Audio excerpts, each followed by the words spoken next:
Tonight live. I'm thrilled to say I'm joined by Mr. Lawrence Dallaglio, everybody. Thank you very much.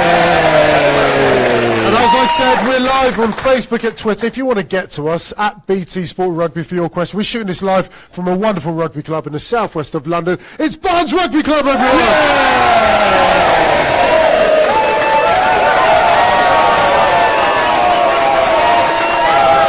As you can see, they're absolutely thrilled to be joining us tonight. Thank you for joining us. Before we get to any of that, let's delve into the history of the club. And it is a wonderful club, so I'm going to come talk to you, Greg, on the committee here. Tell us about the history of this club, because it is beautiful.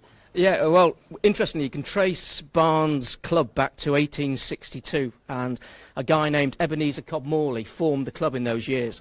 And the important thing is the context. In those times, there were no rules for rugby or football. So the first game took place in 1862 November between Barnes and Richmond. They played under no rules. Anyone could run with the ball, they could kick the ball.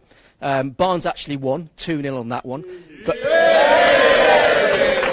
But Mr. Cobb Morley wasn't happy with that because he liked to dribble the ball. So he actually wrote the first rules for the Football Association a year later. And on December the 19th, 1863, they tried those rules out again.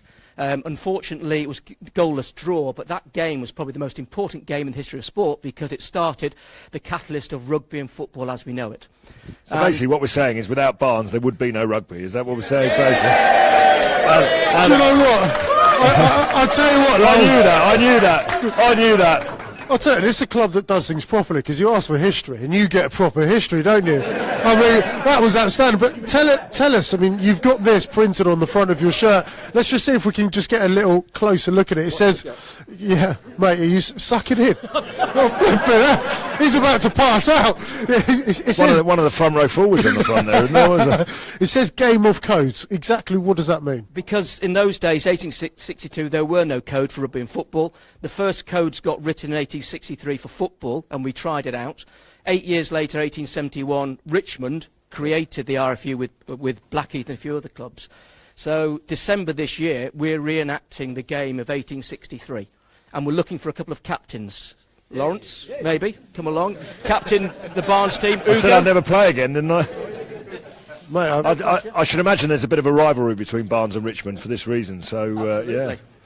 No, so anyway, it's an interesting history, and it's a very important game. And as I say, we're going to replay it, and hopefully the RFU, the FA, everyone's going to come down.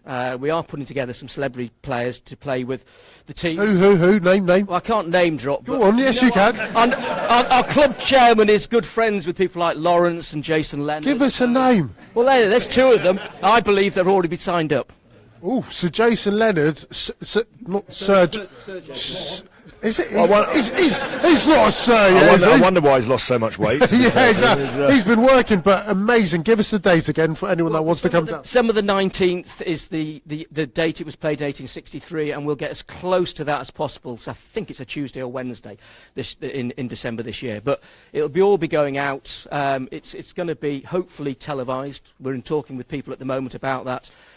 So it would be fascinating and great if BTSport could get involved as well. Brilliant. Okay, well, that's a shout out there. Well, there it is. Well, no, thank you so much for some of the history here.